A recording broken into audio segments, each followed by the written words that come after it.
Muy buenas tardes, amigos de Finanzas para tu Bolsillo. El día de hoy vamos a traer un programa espectacular, sobre todo porque ha salido una sentencia de la Corte Suprema de la República, que es la sentencia 3297-2016, que podría causar un terremoto en lo que respecta al derecho tributario peruano.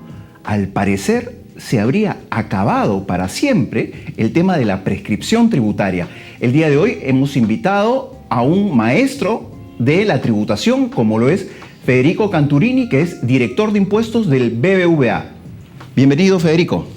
Muchas gracias, Jorge. Gracias por invitarme y pues aquí a tu disposición para aportar en todo lo que esté a mi alcance. Muchísimas gracias. Entonces, comenzamos.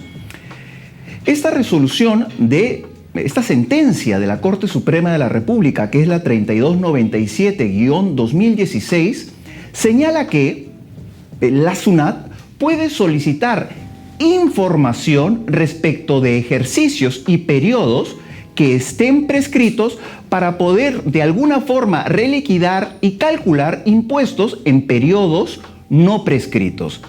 ¿Qué opinas de esta sentencia, Federico, la 3297-2016? Bien, muchas gracias, Jorge. Bien, ahora yo quisiera enfocar esta sentencia desde dos puntos de vista, ¿no?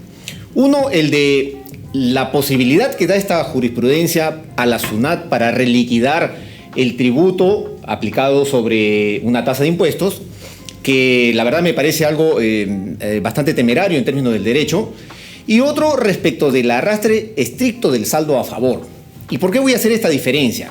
Primero, cuando uno determina su tributo, uno declara su base imponible, le aplica la tasa y sale un tributo. Y lo mismo en el caso del IGB, el crédito fiscal, uno determina la base, la tasa y obtiene un crédito fiscal. Esta sentencia lo que ha permitido a la SUNAT es revisar periodos previos, o sea, periodos prescritos, como bien decía mi amigo Jorge, y recalcular en el supuesto de que existiera un error. ¿Y por qué digo en el supuesto de que existiera un error? Porque ¿qué cosa es lo que hizo la SUNAT? La SUNAT dijo, miren, yo parto de la premisa de que la base imponible que usted ha declarado es correcta, pero el crédito fiscal no. Entonces yo voy a recalcular aplicando la tasa a esa base imponible y resulta que de mis cálculos sale un menor crédito fiscal. Entonces se lo voy a modificar y en consecuencia después los saldos a favor de cada mes y los que tiene que arrastrar serían incorrectos. Esto además es muy importante destacarlo de la sentencia porque da origen a un voto dirimente en esta sentencia y yo sobre el voto dirimente, si quieres te cedo la palabra, Jorge, para que tú hagas una ampliación.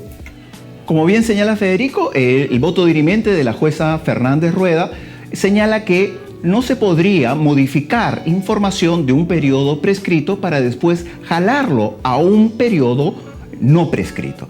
Pero la palabra clave es aquí el tema de la determinación. ¿Qué está prohibido determinar cuando el periodo está prescrito?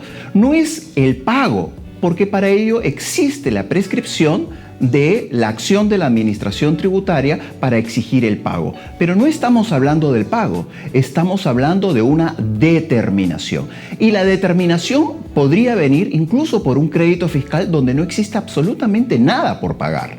No tiene absolutamente nada que ver si es que es un crédito fiscal mayor, menor o igual a cero.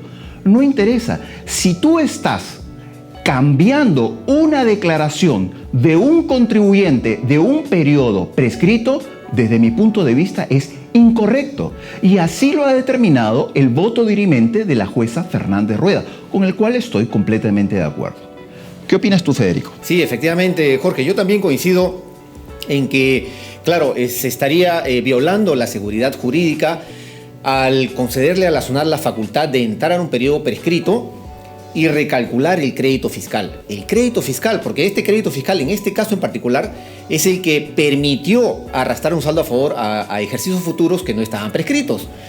Entonces, Jorge, yo creo que efectivamente se ha abierto una puerta muy peligrosa para los contribuyentes, que sin embargo, ahora voy a hablar de un segundo punto en el cual yo sí coincidiría con una segunda parte de esta interpretación, y es la siguiente: que no se debe recalcular el débito fiscal o el crédito fiscal.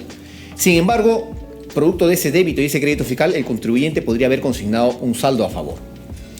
Pero resulta que a lo mejor al periodo siguiente, por un error de digitación, se equivocó en el arrastre de saldo a favor. Okay. Ya sea que puso un mayor importe o que puso un menor importe. Me explico, si del periodo anterior le quedó 100 soles de saldo a favor para IGB o incluso para renta, podría ser que al año siguiente, cuando digitó su saldo a favor, en lugar de poner los 100, pudo haber puesto 10 o pudo haber puesto 1000. Eso es un evidente error de digitación que yo creo que efectivamente para eso no aplicaría la prescripción.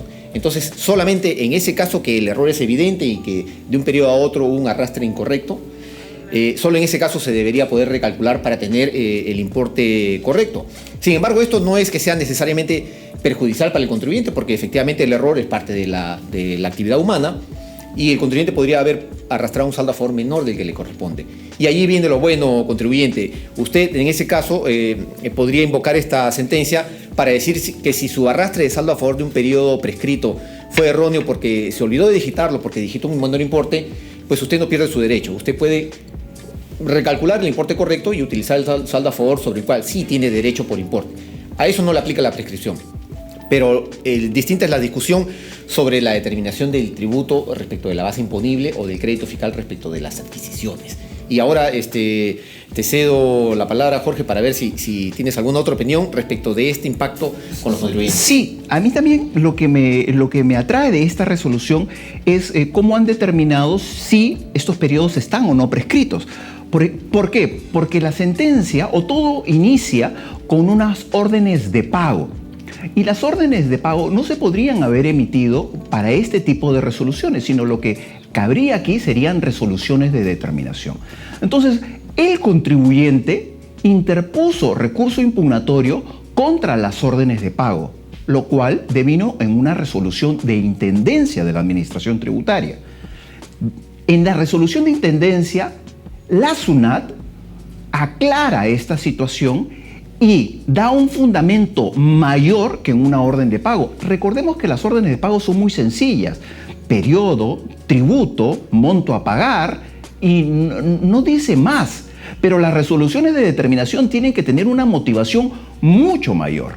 Entonces, cuando el contribuyente apeló esta resolución de intendencia, donde ya se había informado al contribuyente por qué razón estaban solicitando este monto, se apeló y el Tribunal Fiscal dijo: hombre, recién estás tú informándole al contribuyente, corresponde entonces que este recurso de apelación vaya como un recurso de reclamación e inicie nuevamente el procedimiento administrativo.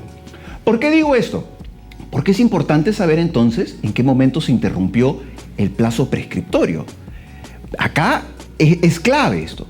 Cuando se impugnó el recurso de reclamación, cuando se interpuso el recurso de apelación o cuando, como lo dice el contribuyente, cuando envió SUNAT el requerimiento de información respecto de los periodos no prescritos. ¿Qué opinas tú, Federico? Sí, efectivamente. Hay una larga discusión durante años de, digamos, si la administración está en facultad de emitir una orden de pago y si esta, a pesar de haberse emitido violando los procedimientos que señala el Código Tributario, si es que esta puede ser convalidable, ¿no?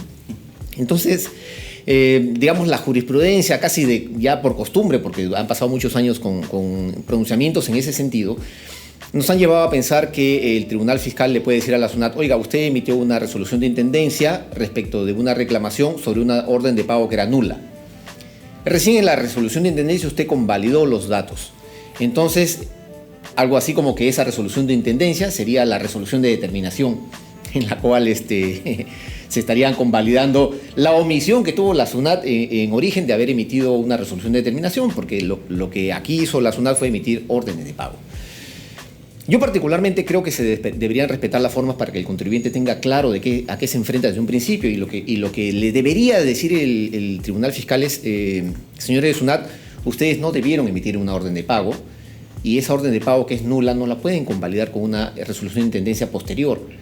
Lo que usted debe hacer de origen, si quiere corregir el vicio, es sobre estos fundamentos que usted está planteando aquí, emita su resolución de determinación y el contribuyente tendrá desde origen su derecho de defensa. ¿Verdad? Creo que esa es la manera correcta en que se debería cumplir el debido procedimiento. Ahora, un ratito, Federico. Sí. Y lo que me preocupa aquí es que tampoco han puesto límites. ¿Qué me preocupa? Imagínate que el día de mañana a cualquier empresa le puedan solicitar información del año 95 o 98 y 2000. La pregunta es, ¿están obligadas las empresas a guardar información de hace 20 años? Mira, aquí yo sí respondería categóricamente que no debería exigirse de ninguna manera documentación contable, porque lo que le han pedido aquí es información contable, claro, de sus libros, de sus registros, posiblemente sus facturas también le pidieron, de periodos prescritos. Sí. Solamente porque la SUNAT, según su interpretación, existía un error en su declaración de años prescritos. Sí. Entonces, yo creo que no se podría solicitar esa documentación. Me parece que es un exceso convalidar esa posibilidad. Creo que la administración no ha debido partir de la premisa de que lo que estaba correcto era la base imponible y lo que estaba errado era el tributo. Eso sí me parece, porque en este caso es una posición, claro, que favorecía a la administración porque le estaba reduciendo el crédito fiscal, pero al margen de ello, respecto de la realidad de los hechos, no hay cómo probar si lo que el contribuyente hizo fue digitar correctamente la base o digitar correctamente el tributo, o ninguno de los dos. Claro. Entonces, me parece que en este caso lo que se ha pretendido hacer es favorecer a la administración, diciéndole que si usted ha reliquidado sobre la base imponible como que esa es la correcta y le sale un menor crédito, pues eso es lo que vale. Me parece que eso no debería convalidar a que se le pidan libros o registros de años prescritos. Creo que eso no se puede hacer. Y mira, y eso genera lo siguiente, yo estoy seguro que esta casación no va a quedar allí, que va a haber futuras sentencias que van a tener que cambiar este criterio, porque esto da pie a lo siguiente. Imagínense que el contribuyente se equivocó en sentido inverso y puso una mayor base imponible y un tributo de crédito fiscal menor en un periodo prescrito. Entonces esta sentencia le estaría dando pie al contribuyente a decir, oiga, como yo puse una base imponible del crédito fiscal, me equivoqué, ¿no? Obviamente no fue voluntario, me equivoqué, pero puse un mayor importe. Quiere decir que ahora yo puedo corregir mi crédito fiscal a pesar de que es un periodo prescrito, y ese mayor crédito fiscal lo puedo arrastrar a periodos no prescritos para utilizarlo. A mí me parece que está abriendo una puerta muy peligrosa en contra de los contribuyentes y eventualmente en favor de los contribuyentes, pero me parece que ninguna de las dos es justa, porque creo que lo que se está haciendo aquí es violar la seguridad jurídica. Definitivamente. Completamente de acuerdo con Federico. Yo pienso que esta sentencia de la Corte Suprema tiene que ser modificada con posterioridad por otras sentencias. Me parece que abre una puerta peligrosa tanto para la SUNAT también como para los contribuyentes, y ha sido para nosotros completamente claro y explicativo todo lo que ha señalado Federico, que ya sabemos es director de impuestos del BBVA. Te agradezco por la visita, por estar en el programa. Como han podido ver, es un maestro en tributación y ha sido también mi maestro en el BBVA.